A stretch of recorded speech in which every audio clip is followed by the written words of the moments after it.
Hello everyone, welcome to new makeup tutorial video. আজকে আমি তোমাদের সাথে স্টেপ বাই স্টেপ ইজি এবং গর্জাস একটা আই মেকআপ লুকের ভিডিও শেয়ার করবো। তো চলো ভিডিওটা শুরু করা যাক। প্রথমেই একটা কথা বলে রাখি, আমার এই পাগলের মতো চেহারাটাকে জাস্ট ইগনোর করো আর আমার আই মেকআপটাকে স্টেপ বাই স্টেপ ফলো করো। জাস্ট তোমাদের ফোকাস যাতে আমার আই মেকআপটার উপরেই থাকে।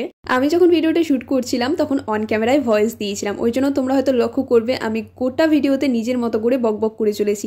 কিন্তু যখন এডিট করতে বসলাম তখন দেখলাম ক্যামেরায় রাস্তার আওয়াজটা ভীষণভাবে ধরা পড়েছে, যেটা শুনতে ভীষণ খারাপ লাগছিল। তাই আমি আবারও নতুন করে ভয়েস ওভার করেছি টোটাল ভিডিওটাতে। তোমরা অনেকেই ভাবো আই মেকআপ করা হয়তো বিশাল কঠিন কোনো একটা ব্যাপার, কিন্তু একদমই না। তোমরা আমার এই ভিডিওটা দেখো, তাহলেই বুঝতে পারবে কত সহজভাবে সুন্দর একটা আই মেকআপ লুক ক্রিয়েট করা যায়। ফেস ওয়াশ দিয়ে ভালো করে মুখটা ক্লিন করে নেবে, তারপরে মেকআপের যে বেসিক পার্টগুলো থাকে সেগুলো তো স্টেপ বাই স্টেপ অবশ্যই ফলো করবে, যেমন ধরো প্রাইমার, টোনার, ময়েশ্চারাইজার। তারপরে আই মেকআপ করতে যেটা আমাদের লাগবে সেটা হচ্ছে কনসিলার। তোমাদের কাছে যে কনসিলার প্যালেট থাকবে সেটাই তোমরা চুজ করবে।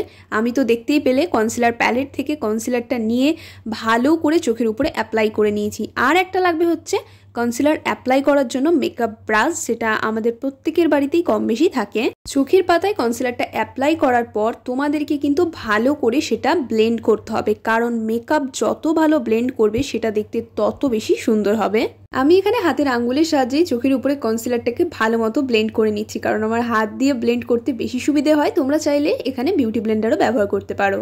মেকআপের ক্ষেত্রে কিন্তু ব্লেন্ডিংটাই আসল, কারণ তুমি যত ভালো করে মেকআপ ব্লেন্ড করবে তোমার মেকআপটা ততটা লং লাস্টিং হবে এবং দেখতেও সুন্দর লাগবে। কনসিলারটা ভালো মতো ব্লেন্ড করে নিয়ে তোমাদের কাছে যে আইশ্যাডো প্যালেট থাকবে সেটা নিয়ে নেবে। তারপরে তোমরা তোমাদের ড্রেসের সাথে ম্যাচিং করে আইশ্যাডো কালার চুজ করে নেবে। আমি যে আইশ্যাডো কালার ইউজ করেছি তোমাদেরকেও যে সেটাই করতে হবে এটার কোনো মানে নেই। দেখো আমি এখানে পিঙ্ক কালারের আইশ্যাডোটা চুজ করে নিয়েছি। প্রত্যেকটা জিনিস মুখে বলে বোঝানো যায় না, তোমরা ভিডিওটা ভালো মতো করে দেখো, তাহলেই বুঝে যাবে। আমার আর মুখে বলার কোনোই প্রয়োজন থাকবে না।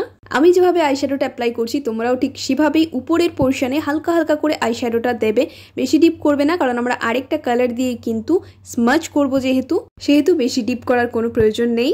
আর অবশ্যই মনে রাখবে ভালো করে কিন্তু আইশ্যাডোটাকে ব্লেন্ড করবে যাতে কোনো রকমের ডাস্ট না থাকে। দেখো আমার পিঙ্ক কালারের আইশ্যাডোটা অ্যাপ্লাই করা কমপ্লিট। আশা করি তোমরা বুঝতে পেরে গেছো আমি কি বোঝাতে চেয়েছি। আবারও সেম কনসিলার প্যালেট থেকে তোমরা তোমাদের স্কিনের শেড অনুযায়ী কনসিলারটা বেছে নাও। আর যেভাবে আমি আমার আইলিডে কনসিলারটা অ্যাপ্লাই করছি ঠিক তোমরাও সেভাবেই কনসিলারটা অ্যাপ্লাই করবে। শুধু ধ্যান রাখবে যাতে কনসিলারটা বেশি উপরে না উঠে যায়, মিডিল পোর্শনের মধ্যেই সীমাবদ্ধ থাকে। সেম আইশ্যাডো প্যালেট থেকে আমি একটা হালকা ইয়েলো কালারের আইশ্যাডো কালার চুজ করেছি, আর যে জায়গাতে আমি কনসিলার অ্যাপ্লাই করেছি সেই জায়গাটাতেই আমি কিন্তু শুধু ইয়েলো কালারটা অ্যাপ্লাই করব। পুরো আই মেকআপটা তো এখনো কমপ্লিট হয়নি, তাতেই দেখো কতটা সুন্দর লাগছে। তাহলে পুরো আই মেকআপটা যদি কমপ্লিট হয় কতটাই না ভালো লাগবে।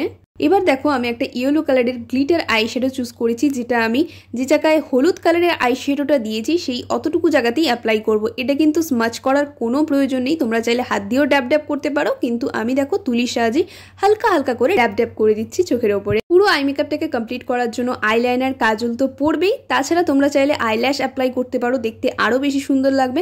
আমি এখানে আইল্যাশ অ্যাপ্লাই না করে মাস্কারা অ্যাপ্লাই করেছি। পুরো মুখে মেকআপ করিনি কিংবা দুটো চোখেই আই মেকআপটা করিনি বলে হয়তো একটু খাপছাড়া লাগছে, কিন্তু তোমরা জাস্ট আই মেকআপটার উপরে ফোকাস করো, কতটা গর্জাস আর প্রিটি লাগছে একবার দেখো। তোমরাও অবশ্যই এইভাবে স্টেপ বাই স্টেপ একবার আই মেকআপটা করে দেখো, আর ভিডিওটা কেমন লাগলো অবশ্যই জানিও।